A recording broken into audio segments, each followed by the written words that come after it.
आज हम करेंगे चैप्टर 9th का श्लोका नंबर 19th 19वां श्लोक 9वां अध्याय। तो आज के श्लोक में भगवान कहते हैं, पिछले श्लोकों में भगवान ने अपने बारे में बताया कि संपूर्ण जगत का जो पदार्थ है, क्रिया है और जो कुछ भी पदार्थ में संसार में हमें दिखाई देता है और या फिर होता है, वो सब कुछ मैं ही हूँ। उसके बाद भगवान कहते हैं, तपाम्य अहम तपाम्यहम अहम वर्षन् निगृह्णाम्ययुत्सृजामि च अमृतं चैव मृत्युश्च सच्चाहम अर्जुन। तो भगवान कहते हैं, हे अर्जुन, संसार के हित के लिए अहम तपामि, मैं ही सूर्य रूप से तपता हूँ। अहम निगृह्णामि, मैं ही जल को ग्रहण करता हूँ। च वर्षम उत्सृजामि, और फिर उस जल को मैं ही वर्षा रूप से बरसा देता हूँ। अमृतम च मृत्यु च, अमृत और मृत्यु तथा सत च असत च, सत और असत भी अहमेव, मैं ही हूँ। तो इसकी व्याख्या है, भगवान कहते हैं, तपाम्य हम अहम वर्ष निगृह्णाम्य नाम्य उत्सृजामि च। पृथ्वी पर जो कुछ अशुद्ध गंदी चीजें हैं जिनसे रोग पैदा होते हैं, उनका शोषण करने के लिए, प्राणियों को निरोग करने के लिए, अर्थात औषधियों जड़ी बूटियों में जो जहरीला भाग है उसका शोषण करने के लिए, और पृथ्वी का जो जलीय भाग है जिससे अपवित्रता होती है, उसको सुखाने के लिए मैं ही सूर्य रूप से तपता हूँ। सूर्य रूप से उन सब के जलीय भाग को ग्रहण करके और उस जल को शुद्ध तथा मीठा बनाकर समय आने पर वर्षा रूप से प्राणी मात्र के हित के लिए बरसा देता हूँ, जिससे प्राणी मात्र का जीवन चलता है। अमृतम चैव मृत्युश्च सद सच्चाहम अर्जुन, मैं ही अमृत और मृत्यु हूँ, अर्थात मात्र जीवों का प्राण धारण करते हुए जीवित रहना, अर्थात उसका ना मरना, और संपूर्ण जीवों के पिंड प्राणों का वियोग होना, अर्थात मृत्यु को प्राप्त होना भी मैं ही हूँ। और तो क्या कहूँ, सत असत नित्य अनित्य कारण कार्य रूप से जो कुछ भी है वह सब कुछ मैं ही हूँ। तात्पर्य है कि जैसे महात्मा की दृष्टि में सब कुछ वासुदेव भगवत स्वरूप ही है, महात्मा क्या कहते हैं, वासुदेव सर्वम, ऐसे ही भगवान की दृष्टि में सत असत करण कार्य सब कुछ भगवान खुद ही है। परंतु सांसारिक लोगों की दृष्टि में सब एक दूसरे से विरुद्ध दिखते हैं। हमें लगता है ना, या तो जीवन है या मृत्यु है, दो अलग अलग चीजें हैं, उत्पत्ति हो रही है या विनाश हो रहा है, स्थूल है या सूक्ष्म है, सत्व है रजस है या तमस है, तीनों में से एक है। सब अलग अलग दिखते हैं हमें, कारण भी अलग दिखता है और उससे उत्पन्न होने वाला कार्य भी अलग दिखता है। जल अलग दिखाई देती है हमें और बर्फ अलग दिखाई देती है, हम दोनों को यूज अलग करते हैं, कैटेगराइज अलग करते हैं। लेकिन भगवान की दृष्टि से जल और बर्फ क्या है, पानी है। तो भगवान की दृष्टि से तो सब कुछ एक ही है, सब, और वो एक भी भगवान कहते हैं मैं ही हूँ सब कुछ, जल भी मैं ही हूँ।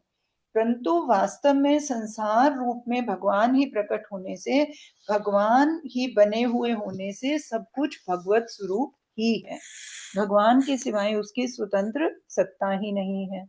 जैसे सूत से बने हुए सब कपड़ों में केवल सूत ही सूत है, ऐसे ही वस्तु व्यक्ति क्रिया पदार्थ आदि सब कुछ केवल भगवान ही भगवान।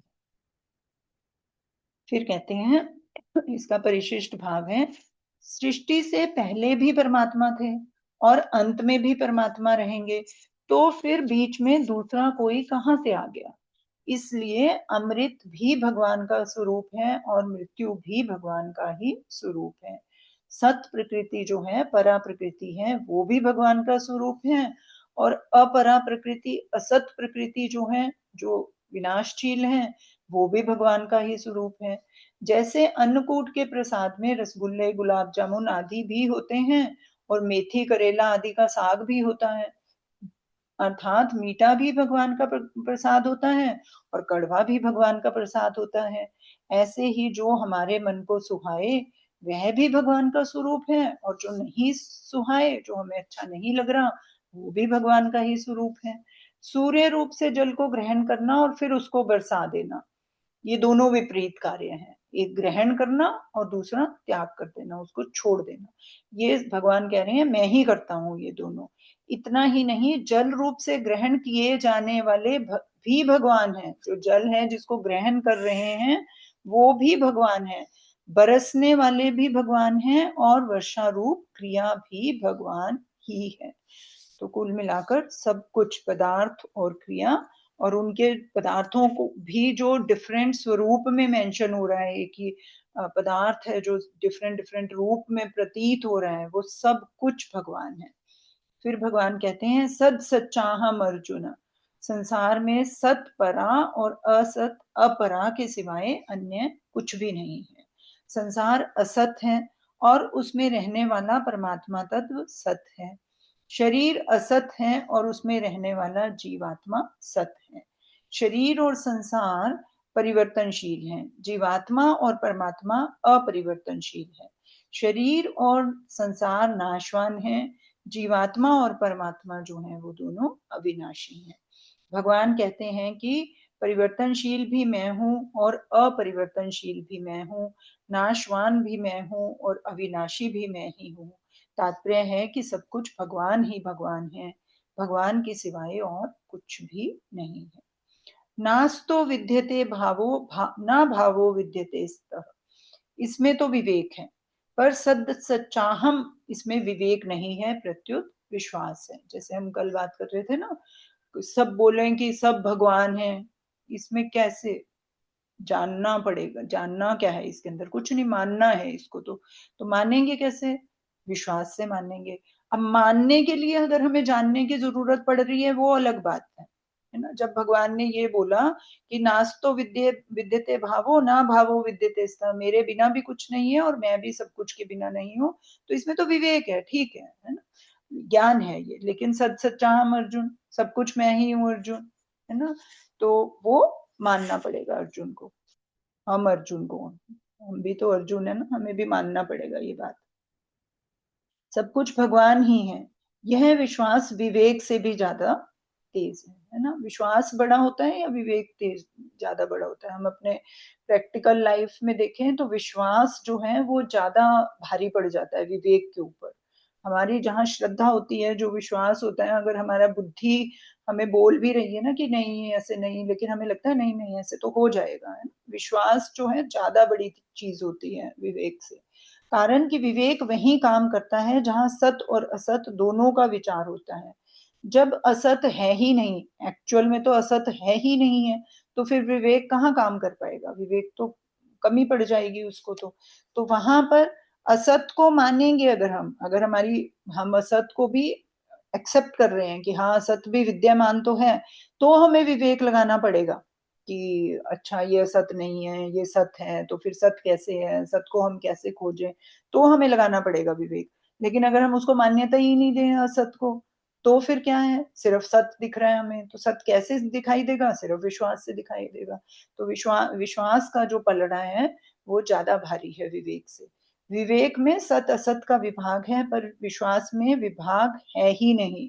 विश्वास में केवल सत ही सत है, अर्थात परमात्मा ही परमात्मा है। इसीलिए बार बार ये आया है कि भक्ति योग वाला भक्त जो है वो ज्ञानी से ज्यादा श्रेष्ठ होता है। जिसमें भक्ति आ गई उसने सब कुछ पा लिया, उसको ज्ञान भी आ जाएगा, अपने आप आ जाएगा। तो भक्ति का आना बहुत जरूरी है।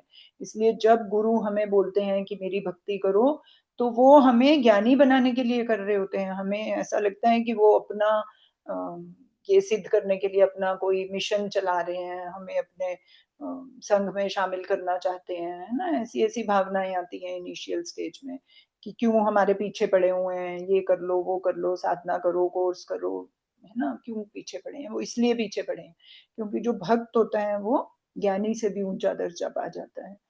फिर है ज्ञान मार्ग में विवेक की और भक्ति मार्ग में विश्वास और प्रेम की मुख्यता है। ज्ञान मार्ग में सत असत, जड़ चेतन, नित्य अनित्य आदि का विवेक मुख्य होने से इसमें द्वैत है। पर भक्ति मार्ग में क्या है, एक भगवान ही है बस, और कुछ तो है ही नहीं है। भगवान का ही विश्वास मुख्य होने से इसमें अद्वैत है, एक ही को मान रहे हैं। तात्पर्य है कि दो सत्ता ना होने से वास्तविक अद्वैत भक्ति में ही है। ज्ञान मार्ग में साधक असत का निषेध करता है। निषेध करने से असत की सत्ता का भाव बना रह सकता है ना, बार बार हम उसका निषेध कर रहे हैं, फिर कभी वासना उसकी उभर कर आ जाएगी कि नहीं, अच्छा ये चीज तो मैंने निगेट कर दी है, कोई और दूसरी आ जाएगी, इसको कैसे निगेट करें। अच्छा लग्जरी तो जरूरी नहीं है, लेकिन रहने के लिए साधन जो है वो तो जरूरी है ना, इसको कैसे निगेट करें, असत तो वो भी है। फिर धीरे धीरे जब आगे मार्ग पर चढ़ते हैं तो हमें उन जरूरी सामान में से भी कुछ सामान ऐसा लगने लग जाता है कि नहीं, इसके बिना तो रहा जा सकता है, ये क्यों जरूरी है। तो इस तरह से हम निषेध ही करते चले जाएंगे अगर हम सिर्फ ज्ञान मार्ग पर चलते जाएंगे, क्योंकि असत हमने पूरी तरह से खत्म नहीं किया उसको, हम निषेध कर रहे हैं, सिर्फ जो हमारे सामने असत आ रहा है उसको निषेध कर रहे हैं। असत की भावना इटसेल्फ हमारे अंदर अभी है, दृढ़ है। फिर उसका निषेध करना उतना बढ़िया नहीं है, तो उसको छोड़ ही दो ना, उसकी उपेक्षा ही कर दो। उपेक्षा करने की उपेक्षा भी सब कुछ परमात्मा ही है, यह भाव और भी बढ़िया है। अब जो भी आ जाए, है ना, चाहे वो सत्य है चाहे असत्य है, हमारे लिए तो सब परमात्मा है। तो हम सबको एक दृष्टि से देख रहे हैं, तो हमें किसी को भी राग लगाने की, ये सत्य है तो हम इससे राग करेंगे, ये असत्य है तो हम इससे द्वेष करेंगे, इन द एक्सट्रीम सेंस नहीं कि हम इसको करेंगे, ये राग है, ये सत्य है तो हम इस काम को करेंगे, ये सत्य है तो हम इसको नहीं करेंगे। लेकिन अगर हम ये हटा दिया हमने, हमारे लिए सब भगवान हो गया, तो फिर जो परिस्थिति वश काम हमारे सामने आ गया, जैसे वो राजा हरिश्चंद्र की कहानी में है ना कि उनकी वहां पे मृत्यु घर में, शमशान घाट में उनको नौकरी मिली, है ना, वहां काम करना पड़ा, तो वो काम उनके लिए बिल्कुल बढ़िया हो गया कि काम है, as a work whatever it is, जो भगवान की इच्छा करके उन्होंने, ऐसे नहीं कि ये तो लोगों को जलाना, और किसी से ऐसे निर्बल स्त्री से जब उन्होंने अपनी वाइफ से ही पैसा मांगा कि मैं तो बच्चा नहीं जलाने दूंगा चाहे जो भी हो जाए, मेरा काम है ये, तो वो क्यों, क्योंकि काम है ये, उसको काम की तरह से ले रहे थे, अपनी भावनाओं को जो है उन्होंने दबा दिया वहां पर। तो इस तरह से अगर हम सब कुछ भगवान ही है ऐसा मान के चले, चलो उसमें तो कर्तव्य है, उसमें आ गया, उनको एक मजबूरी से करना पड़ा, लेकिन सोचो अगर कि हम सब कुछ ऐसा प्रेम से करें कि सब भगवान है, सब भगवान का स्वरूप है, और हमारे अंदर एक प्रेम और भक्ति जागृत हो जाए, और हम हर सिचुएशन को, हर पल को 24 घंटे में इसी तरह से जिए, तो लाइफ कितनी सुंदर हो सकती है ना। तो फिर है भक्त जो क्या करता है, वो असत को हटाना ही नहीं है, उसको ना असत की उपेक्षा करनी है, कुछ भी नहीं करना उसको, उसको सत असत सब में परमात्मा का ही दर्शन करता है, क्योंकि वास्तव में सब कुछ परमात्मा ही है ना। परमात्मा क्या कहते हैं, सृष्टि से पहले भी मैं ही विद्यमान था, मेरे सिवाय और कुछ भी नहीं था, और सृष्टि उत्पन्न होने के बाद जो कुछ भी यह संसार दिखता है वह भी मैं ही हूँ। सत असत तथा सत असत से परे जो कुछ हो सकता है वह भी मैं ही हूँ। सृष्टि के सिवाय भी जो कुछ है वह मैं ही हूँ, और सृष्टि का नाश होने पर जो शेष रहता है वह भी मैं ही हूँ। शरीर इंद्रियां मन बुद्धि प्राण अहम आदि सब कुछ भगवान ही है। जैसे हम मन से हरिद्वार का चिंतन करें तो हरि की पौड़ी, घंटाघर आदि स्थावर भी मन ही बनता है, और गंगा जी तथा उसमें तैरती हुई मछलियां, स्नान करते हुए मनुष्य आदि जंगम भी मन ही बनता है। मन में जो विचार आ जाए सब कुछ प्रकट हो जाता है हमारे सामने, तो वो कहाँ से आया, कोई स्थूल रूप से तो नहीं आया, लेकिन सूक्ष्म रूप से सब कुछ बन गया। जस्ट अ मिनट, बहुत बेल बजी।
तो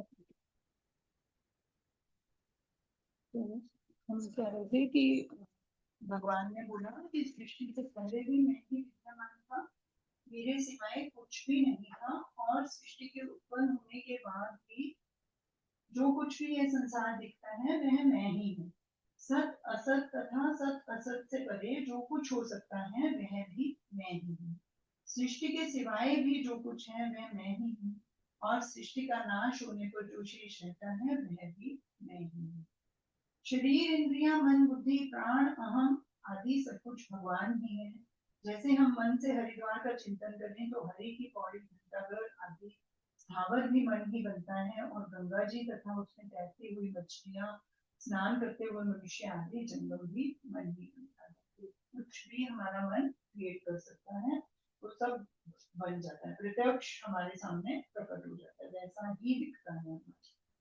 इसी तरह सत भी भगवान और असत भी भगवान है। अब ऐसा सोचो कि भगवान का भी एक मन है, एक परमात्मा है, एक हायर सेल्फ है, उसका भी एक मन है, और उस मन में कुछ इमेजिनेशन हुई और उसमें हम सब बन गए।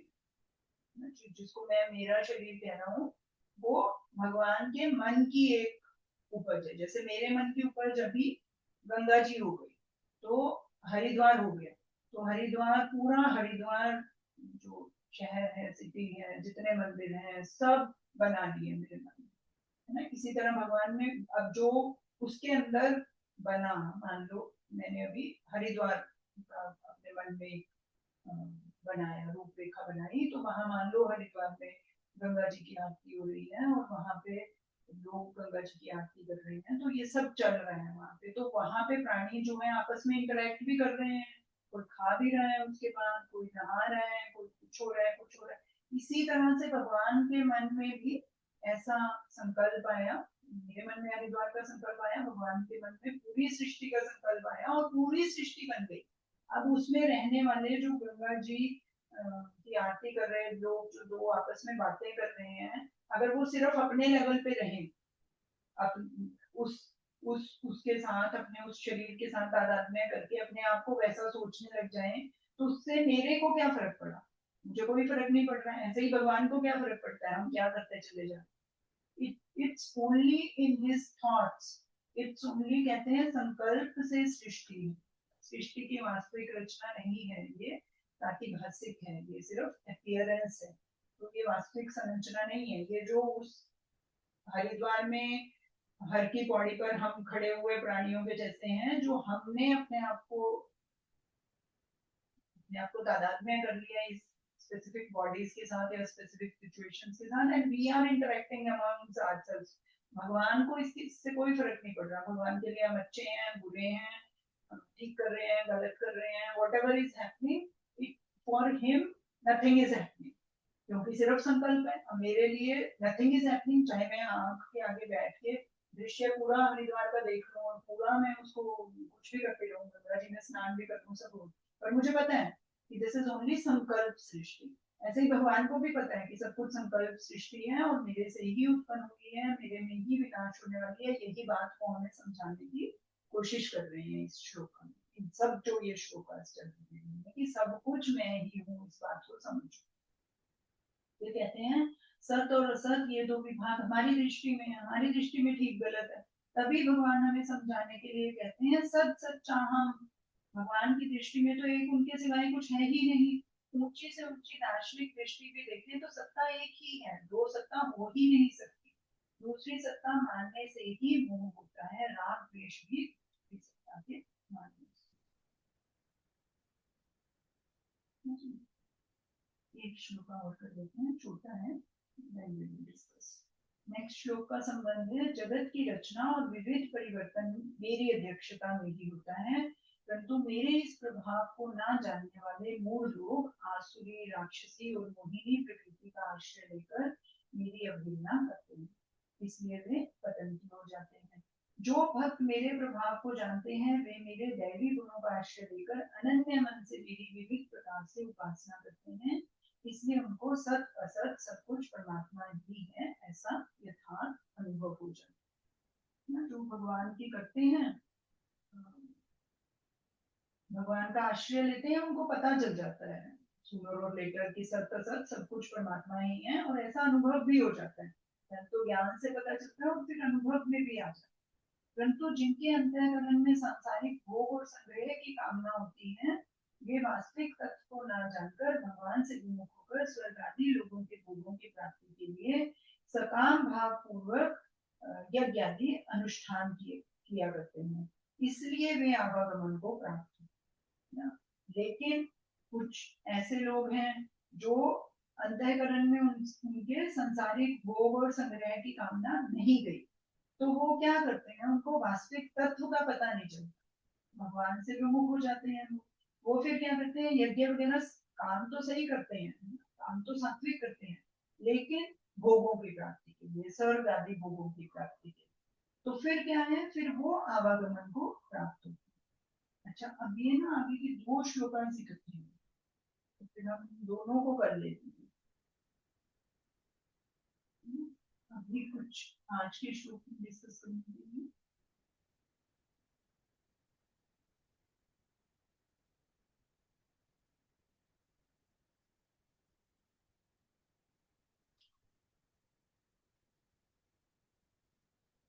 कुछ ऐड करने किसी को